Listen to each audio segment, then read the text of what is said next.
उनका लहजा इतना सहज था जैसे कि ये न जानना पूरी तरह सामान्य बात हो।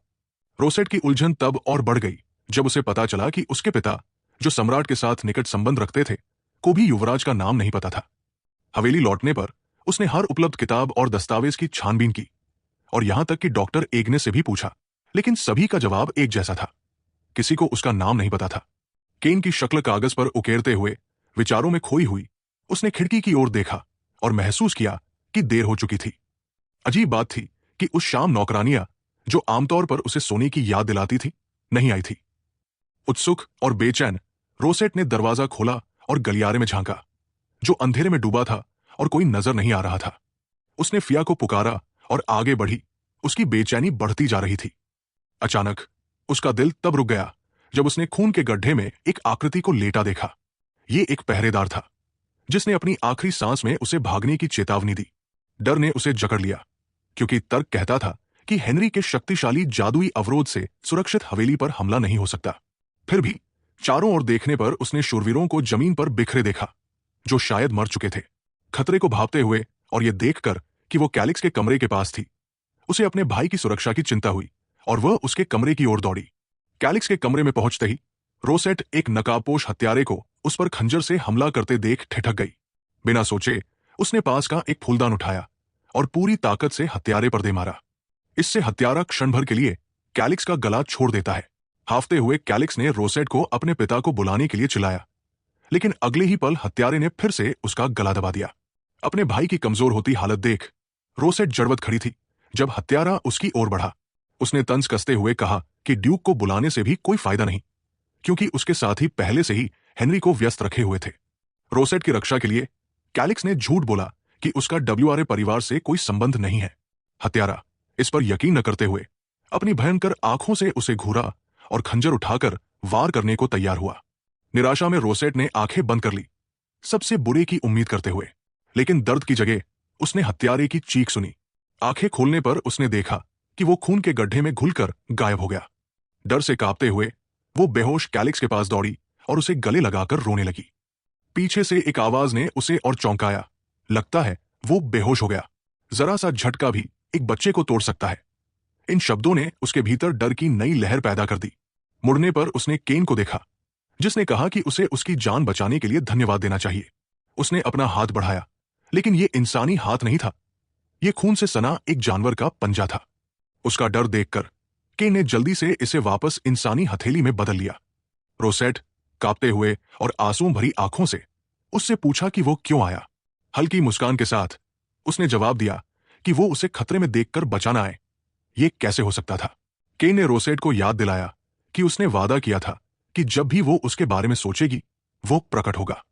जैसे ही वो डर से पीछे हटी, वो पास आया और जोर देकर कहा कि वो केवल उसे बचाना चाहता था। लेकिन ये देखकर कि उसने हत्यारे को कितनी आसानी से मार डाला, उसका शक और गहरा गया। उसने उससे पूछा कि क्या वो एक स्टिग्मा है, इस दुनिया में एक राक्षसी प्राणी जिसे दैवीय कृपा के बावजूद भयावह आपदा माना जाता था। केन ने मुस्कुराते हुए पुष्टि की कि इंसान उसे स्टिग्माओं का राजा कहते हैं, जिससे सभी डरते हैं। फिर उसका रूप बदल गया और एक लंबे बालों वाला पुरुष उसके सामने प्रकट हुआ। उसने हाथ बढ़ाया, लेकिन रोसेट डर से अभिभूत चीखी और भागने की कोशिश की। केन ने उसे धीरे से पकड़ लिया। उसकी डर की वजह से उलझन में पड़ते हुए पूछा कि वो इतना डर क्यों रही है जब हत्यारा मर चुका है और उसका परिवार सुरक्षित है। उसने पूछा कि क्या वो घायल है, लेकिन रोसेट अपने डर को दबा न पाने के कारण उससे दूर रहने की गुहार लगाई। केन को एहसास हुआ कि वो उससे डर रही थी, न कि स्थिति से। उसने कुछ कदम पीछे हटकर सुरक्षित दूरी बनाए रखी। कथित तौर पर भयंकर स्टिग्माओं के राजा को इतना सावधान देखकर रोसेट को थोड़ी राहत महसूस हुई। झिझकते हुए उसने पूछा कि असली युवराज कहाँ है। केन ने शांति से बताया कि युवराज कई साल पहले मर चुका था। उसने खुलासा किया कि वो लंबे समय से इंसानी दुनिया में रह रहा था। जब युवराज की हत्या हुई, केन संयोगवश पास ही था। मरते हुए राजकुमार ने उसकी गैर-इंसानी प्रकृति को पहचान लिया और उससे इच्छा जताई कि वो उसकी जगह ले ले। केन ने अनुबंध के तहत सहमति दी और राजकुमार की अनुमति से सभी उसे युवराज के रूप में देखते थे, सिवाय रोसेट के, ये जानने की उत्सुकता में कि वो अलग क्यों थी। रोसेट ने सोचा कि शायद इसलिए क्योंकि केवल वो भूतिया नौकरों की आवाजें सुन सकती थी। जब उसने पूछा कि किसी को उसका नाम क्यों नहीं पता, केन ने स्पष्ट किया कि मृतकों के नामों का उपयोग करना असम्मानजनक माना जाता है, भले ही वे चले गए हों। इसे रोकने के लिए उसने एक जादू किया था जिससे सभी युवराज का नाम भूल गए। रोसेट ने राहत की सांस ली, ये जानकर कि केन ने युवराज को कोई नुकसान नहीं पहुंचाया था। झिझकते हुए उसने एक और सवाल उठाया, वो उसका दोस्त क्यों बनना चाहता था? उसने सोचा कि शायद इसलिए क्योंकि वो उसका असली रूप देख सकती थी और उसे डर था कि वो उसका रहस्य उजागर कर देगी। उसने जल्दी से वादा किया कि वो किसी को नहीं बताएगी। केन ने इससे इनकार किया, ये कहते हुए कि उसे वाकई खुशी थी कि वो उसे उसके असली रूप में पहचान सकती थी। हजारों सालों की अकेलेपन के बाद वो उसकी इस क्षमता को बहुत महत्व देता था जो उसे वास्तव में देख सकती थी। उसने धीरे से उसके बाल सहलाए, उससे दोस्त बने रहने की गुजारिश की। हालांकि उसका स्पर्श कोमल था, रोसेट उसकी स्टिग्माओं के राजा की पहचान को याद करके कांप उठी। उसकी असहजता को भांपकर केन को एहसास हुआ कि उसका वर्तमान रूप अभी भी उसके लिए अपरिचित था। अंधेरे की एक चमक के साथ वो अपने मूल रूप में वापस बदल गया। उसका अभी भी स्तब्ध चेहरा देखकर उसे बहुत निराशा हुई, ये सोचकर कि वो अभी भी डर रही है। इसलिए वो एक तितली में बदल गया, वही तितली जिसका उसने पहले महल में सामना किया था। रोसेट को और भी डरता देख केन अपने पिछले रूप में वापस आ गया और बिस्तर पर असहाय होकर झुक गया, विनती करते हुए, मैं तुम्हें जो भी रूप पसंद हो वो ले लूंगा, कृपया क्या तुम मुझे देख सकते हो? उसकी आवाज में विनती सुनकर रोसेट ने हिम्मत जुटाकर उसकी ओर देखा। केन ने तुरंत एक खुशी भरी मुस्कान दिखाई। रोसेट ने फिर से पुष्टि करने के लिए पूछा कि वो उसे चोट नहीं पहुंचाएगा। उसने दृढ़ता से समझाया कि उसका इरादा शुरू से ही उसे खतरे में डालने का नहीं था। क्या मैंने अभी उस व्यक्ति को नहीं मारा जो तुम्हें नुकसान पहुंचाना चाहता था? मेरी प्यारी छोटी दोस्त, मैं तुम्हें बहुत पसंद करता हूं। इस बीच हेनरी, जो हथियारों द्वारा व्यस्त रखे गए थे, आखिरकार बड़ी मुश्किल से मुक्त हो पाए। नौकरों के मार्गदर्शन में वो सबसे पहले कैलिक्स के कमरे में दौड़े। उन्होंने कैलिक्स को बिस्तर पर लेटे देखा और रोसेट पास में सिकुड़ी हुई थी। पिता की आवाज सुनकर उसने आखिरकार आंसुओं से भरी आंखों के साथ ऊपर देखा। हेनरी ने तुरंत उसे गले लगाया और उनकी गर्माहट को महसूस करते हुए उसका सारा डर और शिकायतें आंसुओं की बाढ़ के साथ बहन निकली। अगली सुबह हंगामा आखिरकार शांत हुआ। हेनरी ने मृत शूरवीरों और नौकरों के लिए एक सादा अंतिम संस्कार आयोजित किया। कुछ अप्रत्याशित बलिदान हुए, लेकिन सौभाग्य से 2 हत्यारों को पकड़ लिया गया और बाकी मारे गए।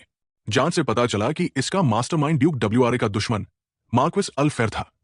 वास्तव में उन हत्यारों ने पूरी तैयारी की थी, लेकिन उन्होंने फिर भी हेनरी को कम आंका। एबल और कैमिलन ने दैवीय कृपा की शक्ति से हमलों को रोका। मृत नौकरों के अलावा सबसे गंभीर रूप से घायल कैलिक्स था। उसे पिछले रात की घटनाएं स्पष्ट रूप से याद नहीं थी। केवल इतना याद था कि रोसेट उसके कमरे में आई और उसने हत्यारे पर एक फूलदान फेंका। जब उससे पूछा गया कि वो वहां क्यों आई, रोसेट स्तब्ध रह गई, ये नहीं जानते हुए कि कैसे समझाए। उसने हकलाते हुए कहा कि वो बेहोश लोगों के निशान का पीछा करते हुए वहां पहुंची थी। जब उसने किसी को कैलिक्स पर हमला करते देखा तो उसने सहज रूप से एक फूलदान उठाया और उस पर फेंक दिया। फिर हत्यारा उसकी ओर चला और बाद में उसे एक छींटे की आवाज सुनाई दी। खून देखकर वो भौंचकी रह गई और बाद की घटनाओं को समझाने के लिए उसका दिमाग जोर मारने लगा। हेनरी पास आए और उसे गले लगाया। उसने जो कुछ बताया वो स्थिति को समझाने के लिए काफी था। वो उसे पिछले रात की घटनाओं को याद करने के लिए मजबूर नहीं करना चाहते थे। फिर वो कैलिक्स के पास गए और सांत्वना में उसका सिर थपथपाया। कैलिक्स, जिसने कभी पिता का स्नेह महसूस नहीं किया था, वही ठिठक गया। हेनरी ज्यादा देर नहीं रुके और शूरवीरों को इकट्ठा होने का आदेश दिया, क्योंकि वो मार्क्विस अल्फेर से इसका हिसाब चुकता करेंगे। एबल खड़ा हुआ और कहा कि वह भी साथ जाएगा। कैमिलन ने भी कहा कि वो मदद करना चाहता है, इसलिए तीनों एक साथ निकल गए, रोसेट और कैलिक्स को कमरे में छोड़कर। रोसेट मन ही मन राहत महसूस कर रही थी कि उन्होंने पिछले रात के विवरण पर सवाल नहीं उठाए, वरना उसे नहीं पता होता कि केन की मौजूदगी को कैसे समझाती। कल की घटनाओं के बारे में सोचते हुए वो गहरे विचारों में डूब गई। क्या स्टिग्माओं का राजा वाकई मेरा कोई नुकसान नहीं चाहता? लेकिन अगर वो मुझे चोट पहुंचाना चाहता तो मेरी भावनाओं का इतना ख्याल रखने की जरूरत नहीं थी। इसका मतलब है कि वो वाकई मेरा दोस्त बनना चाहता है। मूल उपन्यास के अनुसार पहला खलनायक एबल था, फिर कैमिलन और कैलिक्स, और अंत में सबसे बड़ा खलनायक हेनरी, जिसने स्टिग्माओं के राजा को बुलाया और दुनिया को नष्ट कर दिया। लेकिन अब कहानी पूरी तरह उलट-पुलट क्यों हो गई है? उसे लगा कि उसका दिमाग ये सब समझने के लिए पर्याप्त नहीं था। तभी कैलिक्स ने उसके विचारों को भंग किया तुम्हें पिछले रात ऐसी हिम्मत कैसे हुई? रोसेट ने सहज रूप से जवाब दिया, क्योंकि वो खतरे में था। कैलिक्स ने तुरंत पूछा, मैं ये पूछ रहा हूं कि तुमने हत्यारे पर फूलदान फेंकने की हिम्मत कैसे की, ये जानते हुए कि यह खतरनाक था? तुम खतरे में पड़ सकती थी। तुम्हें अभी तक दैवीय कृपा भी नहीं मिली है, तुम उसका सामना कैसे कर सकती थी? क्या पिता को जल्दी बुलाना बेहतर नहीं होता? रोसेट को लगा कि वो उसे डांट रहा है और वो बहुत उदास हो गई। कैलिक्स ने जल्दी से समझाया कि उसे दैवीय कृपा प्राप्त है और वह ठीक हो जाता। रोसेट ने अपनी बात पर अड़िग रहते हुए कहा, हम एक परिवार हैं, मैं तुम्हें चोट खाते हुए नहीं देख सकती थी। उसके शब्दों ने कैलिक्स को स्तब्ध कर दिया, लेकिन उसका आत्मविश्वास केवल एक पल तक रहा। जल्द ही वो फिर मायूस हो गई। हालांकि तुम मुझे स्वीकार नहीं करते। कैलिक्स ने तुरंत खंडन किया, हालांकि तुम थोड़ी परेशान करने वाली हो। मुझे तुमसे नफरत नहीं है, मैं सतर्क हूं, क्योंकि कई लोग ऐसे हथकंडों से हमारे परिवार को धोखा देने की कोशिश करते हैं। रोसेट खुश हो गई, अगर तुम मुझे नापसंद नहीं करते तो इसका मतलब है कि तुम मुझे पसंद करते हो। कैलिक्स तुरंत शर्मा गया। जिस दबावपूर्ण माहौल में वो बड़ा हुआ था, उसने उसे अपनी भावनाएं व्यक्त करना भुला दिया था। उसने सिर झुकाकर धीरे से अपनी कृतज्ञता व्यक्त की। उसकी आवाज इतनी धीमी थी कि रोसेट को स्पष्ट सुनाई नहीं दिया। उसने सिर घुमाकर फिर से तेज आवाज में कहा, मैंने कहा धन्यवाद। उसे इस तरह अट्टे ढंग से कृतज्ञता व्यक्त करते देख रोसेट मुस्कुरा पड़ी। वो सोचने लगी कि अगर उसने उसे उदास चेहरा बनाते हुए बनाई अपनी तस्वीर दी तो उसकी क्या प्रतिक्रिया होगी। हत्या की घटना खत्म हो गई, लेकिन रोसेट को हर रात बुरे सपने आते थे। अपने सपनों में वो बार बार उस रात के अनुभव को फिर से जीती थी। कभी कैलिक्स मर जाता, कभी वो खुद मर जाती, या फिर अजनबी लोगों का एक समूह उसे कठोरता से डांटता। उसकी असामान्य स्थिति ने हेनरी को भी चिंतित कर दिया, जिन्होंने विशेष रूप से महल के डॉक्टर को उसकी जांच के लिए बुलाया। डॉक्टर ने कहा कि रोसेट शारीरिक रूप से ठीक है, लेकिन हमले से आघातग्रस्त है। उसे अपने परिवार से भावनात्मक समर्थन की जरूरत थी, इसलिए हेनरी हर रात उसके साथ सोते थे। रोसेट ने कैलिक्स को भी उनके साथ शामिल होने के लिए कहा था, लेकिन उसे सख्ती से मना कर दिया गया।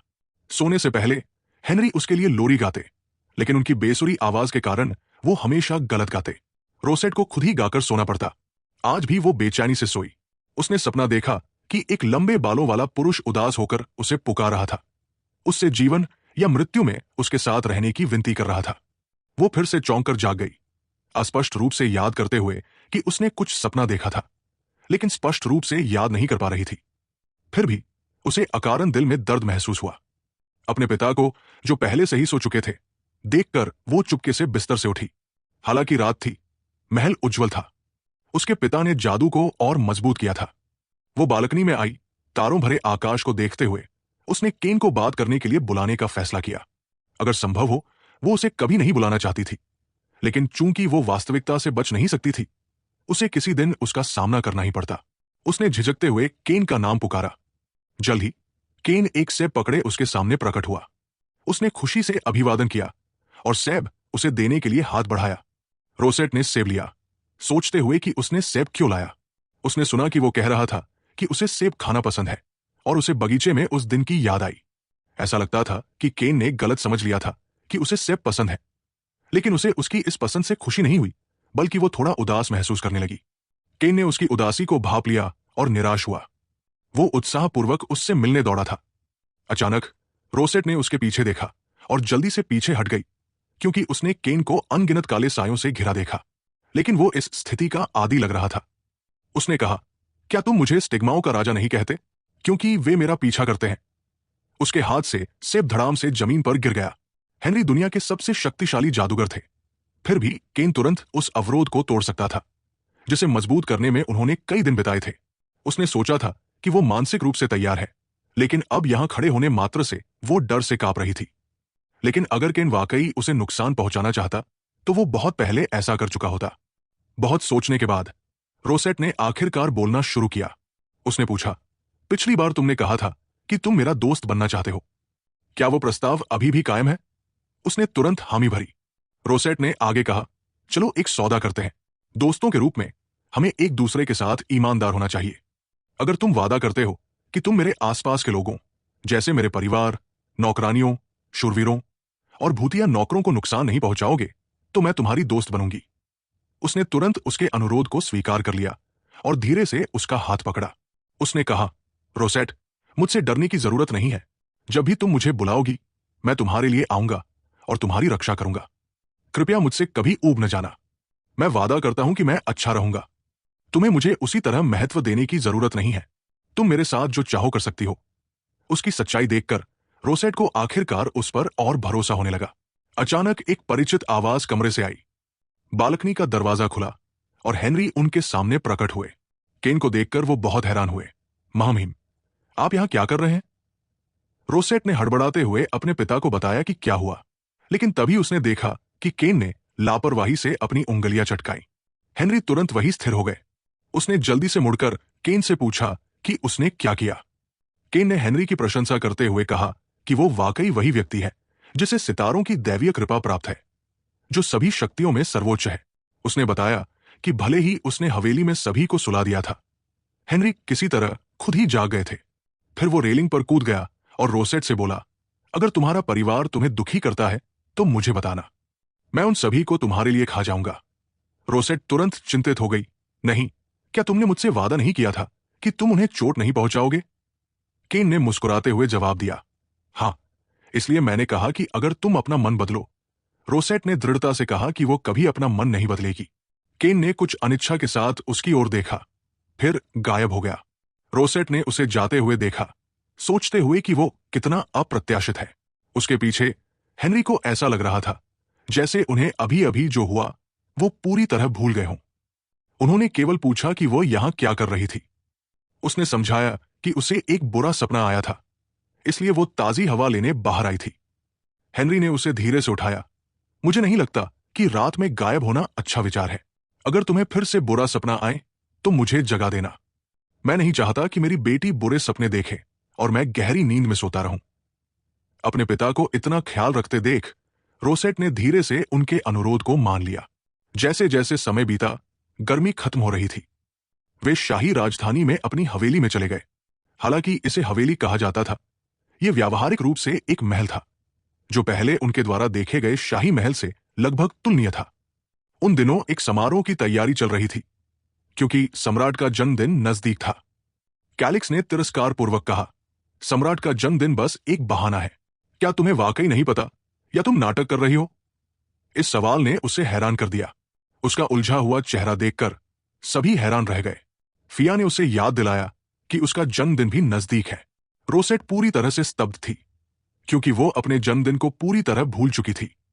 आखिरकार उसने कभी अपना जन्मदिन नहीं मनाया था। फिर उसे अपने दिल में गर्माहट महसूस हुई, ये महसूस करते हुए कि सभी को उसका जन्मदिन याद था। बाद में उसे सूचित किया गया कि उसका जन्मदिन और जागृति समारोह शाही महल में आयोजित होगा, जो उसके लिए बहुत अचानक था। फिर भी उसके भाइयों ने इसे सहजता से लिया, जैसे कि शाही महल उनका दूसरा घर हो।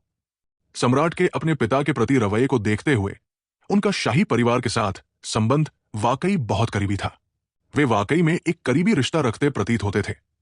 लेकिन अगर वो शाही महल गई तो उसे निश्चित रूप से केन से मुलाकात करनी पड़ती। जैसे ही वो अपने विचारों में डूबी थी, एक हाथ उसके सिर पर रखा गया। हेनरी, ये सोचकर कि वो शाही महल में उत्सव को लेकर चिंतित है, ने उसे आश्वस्त किया कि उसे किसी बात की चिंता करने की जरूरत नहीं है। बस ये सोचने की जरूरत है कि वो कौन से उपहार प्राप्त करना चाहती है। उसके भाइयों ने भी उसकी ओर देखा। एबल और कैमिलन ने उत्साहपूर्वक उसे अपनी इच्छाएं व्यक्त करने के लिए प्रोत्साहित किया, जबकि केवल कैलिक्स ने अहंकारपूर्वक कहा कि अगर वो उसे बताएगी तो वो विचार करेगा कि उसके लिए कुछ तैयार करना है या नहीं। उनके स्नेहपूर्ण नजरों को महसूस करते हुए रोसेट ने घबराते हुए जवाब दिया कि ये इतना अचानक था कि वो तैयार नहीं हो पाई। तभी कैमिलन ने सुझाव दिया कि वे राजधानी में सैर के लिए निकले। वहां निश्चित रूप से कई आकर्षक नई चीजें होंगी और शायद उसे कुछ ऐसा मिल जाए जो वो चाहती हो। रोसेट तुरंत उत्साहित हो गई और अपने पिता से पूछा कि क्या वे बाहर जा सकते हैं।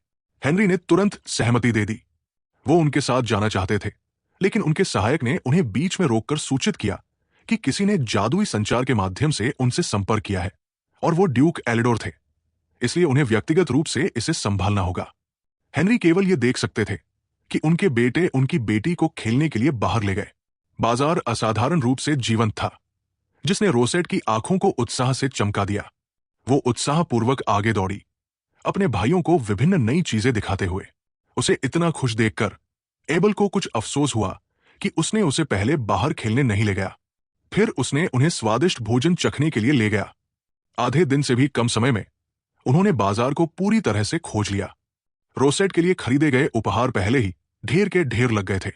इस पागलपन भरी खरीदारी के बाद वापसी के रास्ते में कैमिलन ने उल्लेख किया कि उसके सहपाठी भी उसके जन्मदिन की पार्टी में शामिल होंगे और वो उन्हें उससे मिलवाना चाहता है।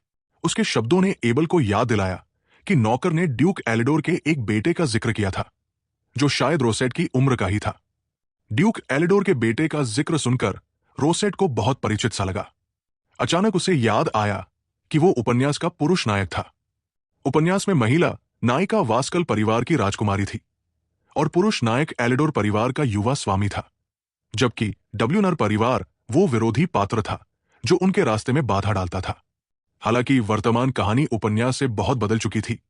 नायक नायिका में निश्चित रूप से अभी भी उनकी खास आभा होगी। रोसेट को लगा कि पुरुष नायक के साथ पहले से ही अच्छा रिश्ता बनाना जरूरी है, इसलिए उसने उत्साहपूर्वक एबल से पूछा कि एलिडोर का युवा स्वामी कैसा व्यक्ति है। एबल इस बात से उलझन में पड़ गया कि वो इतनी उत्साहित क्यों थी। रोसेट ने मुस्कुराते हुए समझाया कि वो उसकी उम्र की ही है और वो दोस्त बनना चाहती थी। एबल ने ईर्ष्यापूर्वक पूछा कि क्या उनके साथ का साथ उसके लिए पहले से ही काफी नहीं था। कैलिक्स ने भी एबल से सहमति जताते हुए ईर्ष्या से पूछा कि क्या दोस्त इतने महत्वपूर्ण है। कैमिलन ने भी हस्तक्षेप करते हुए कहा कि वो जो कुछ भी दोस्तों के साथ करती है वे उसके साथ भी कर सकते हैं। अपने ईर्ष्यालु भाइयों को देखकर उसे आश्चर्य हुआ कि क्या वे नहीं चाहते थे कि कोई और उसका ध्यान उनसे हटाए। कैमिलन ने सोचा कि वो बोर हो रही है, इसलिए उसने उसे कुछ दिलचस्प दिखाने का फैसला किया। जल्द ही वे एक शांत कोने में पहुंचे। एबल ने गंभीर चेहरा बनाकर गला साफ किया और रोसेट से ध्यान से देखने को कहा। वो एक विशाल चट्टान के पास गया और बोला, यहां एक विशाल चट्टान है। जैसा कि तुम देख सकती हो, यह चट्टान बहुत सख्त है ना? इसके साथ उसने अपनी मुट्ठी बांधी और ताकत जुटाने लगा। उसने चट्टान पर सीधा प्रहार किया और वो तुरंत चकनाचूर हो गई। उसने बताया कि ये एबल को प्राप्त दैवीय कृपा थी। सामान्य लोगों से दर्जनों गुना अधिक शारीरिक शक्ति और एक ऐसा शक्तिशाली शरीर जो धातुओं और जहरों से प्रतिरक्षित था। वो टूटी हुई चट्टानों के बीच हाथ कमर पर रखकर खड़ा था, प्रशंसा की अपेक्षा करता हुआ। रोसेट ने निश्चित रूप से उत्साहपूर्वक तालियां बजाईं। एबल को प्रशंसा का आनंद लेते देख कैमिलन उसे अकेले दिखावा करने की इजाजत नहीं देना चाहता था, इसलिए उसने भी अपनी दैवीय कृपा दिखाने का फैसला किया। उसने पास ही एक राहगीर को बुलाया। जैसे ही राहगीर पास आया, कैमिलन ने मुस्कुराकर उसका अभिवादन किया। अगले ही पल उसने अपनी आंखें खोली, जो एक अंतहीन भंवर की तरह लग रही थी, जो लोगों को खींच लेती थी। राहगीर ने उसकी आंखों में देखा और उसकी नजर धीरे धीरे धुंधली होने लगी। कैमिलन ने उसे विभिन्न कार्य करने का आदेश देना शुरू किया और उसने बिना किसी प्रतिरोध के आज्ञाकारी रूप से आदेशों को पूरा किया। जाहिर तौर पर कैमिलन को प्राप्त दैवीय कृपा थी कि वो केवल एक नजर से दूसरों के कार्यों को नियंत्रित कर सकता था। रोसेट इस बात से बहुत हैरान थी कि उसके पास दूसरों को हेरफेर करने की क्षमता थी। कैमिलन ने गर्व से कहा कि अगर वो चाहे तो वो उस व्यक्ति को कुछ और करने का आदेश दे सकता है। उसने विनम्रता से मना कर दिया, क्योंकि वह दूसरों को अपने मनोरंजन के लिए हेरफेर करने जैसी चीज को स्वीकार नहीं कर सकती थी। उसे याद आया कि मूल उपन्यास में कैमिलन ने अपनी दैवीय कृपा का उपयोग करके पुरुष और महिला नायकों को वर्षों बाद अलग कर दिया था और यहां तक कि पूरे शाही परिवार को भंग कर दिया था। हालांकि इसका उपयोग करने की शर्त थी कि उसे आंखों का संपर्क करना पड़ता था, इसलिए यह ज्यादा नुकसान नहीं पहुंचाता था। जैसे ही उसने अपना नियंत्रण समाप्त किया, राहगीर जाग गया, पूरी तरह से उलझन में कि उसके साथ क्या हुआ था। रोसेट ने पूछा कि कैमिलन ने शूरवीरों और नौकरों को सीधे नियंत्रित करने के बजाय एक राहगीर को क्यों चुना। कैमिलन ने समझाया कि इस क्षमता का सिद्धांत था कि इसका उपयोग सहयोगियों पर नहीं करना चाहिए, क्योंकि एक दूसरे के बीच विश्वास बनाए रखना महत्वपूर्ण था। अगर उसे सहयोगियों पर इसका उपयोग करना भी पड़ा तो इसे दूसरों को पता नहीं चलना चाहिए। फिर उसने कैलिक्स से अपनी दैवीय कृपा दिखाने को कहा, लेकिन कैलिक्स ने मना कर दिया। दैवीय कृपाएं अनगिनत प्रकार की होती थी। यही वजह थी कि कुछ को प्राप्त करने वाला व्यक्ति नियंत्रित नहीं कर पाता, जैसे कि कैलिक्स। ऐसे मामलों में टावर नाम रहित संरक्षण सितारे द्वारा दी गई दैवीय कृपा और प्राप्तकर्ता के बीच मध्यस्थ की भूमिका निभाता था। टावर से बाहर आने के बाद कैलिक्स ने वास्तव में अपनी दैवीय कृपा को नियंत्रित करना सीख लिया था, लेकिन वो फिर भी इसे प्रदर्शित नहीं करना चाहता था। एबल ने पूछा कि क्या वो चिंतित है कि रोसेट उसकी दैवीय कृपा से डर जाएगी, जिसे कैलिक्स ने जल्दी से नकार दिया। रोसेट ने माहौल को हल्का करते हुए कहा कि अगर वो नहीं दिखाना चाहता तो कोई बात नहीं, नन्हा भाई। इन शब्दों ने कैलिक्स को और अधिक शर्मिंदा और नाराज कर दिया, क्योंकि उसे रोसेट का उसे इस तरह बुलाना पहले से ही पसंद नहीं था।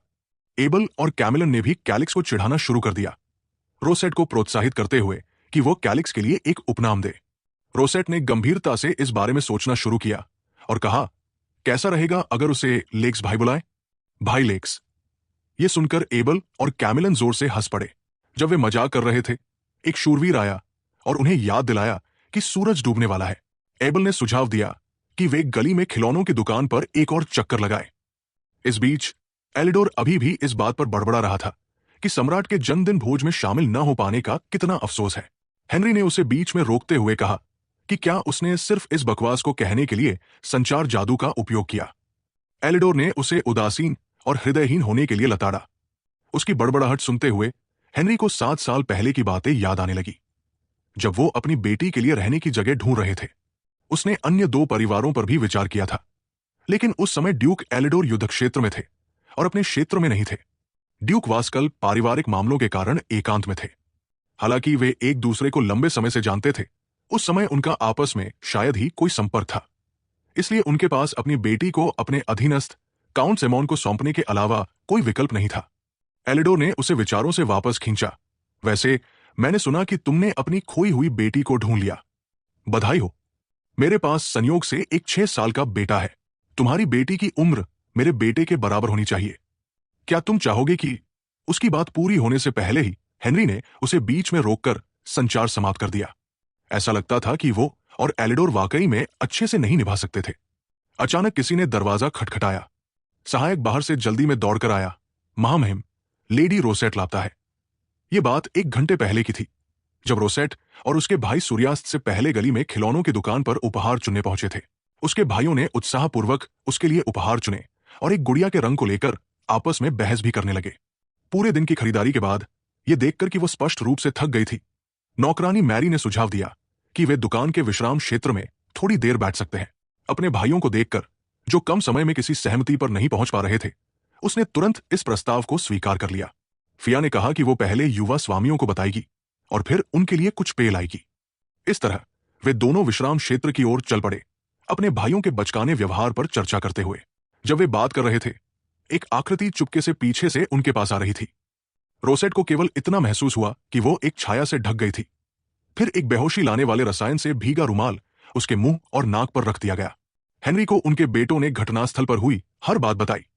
जब उन्हें पता चला कि रोसेट को एक समूह ने खींच कर ले गया था, हेनरी ने चुपचाप अपनी मुट्ठियां भींच ली। कैमिलन ने सिर झुकाकर खुद को दोषी ठहराया कि उसने रोसेट का अच्छे से ख्याल नहीं रखा। हेनरी ने उसकी आलोचना नहीं की, केवल इतना कहा कि माफी तब मांगी जा सकती है जब मामला सुलझ जाए।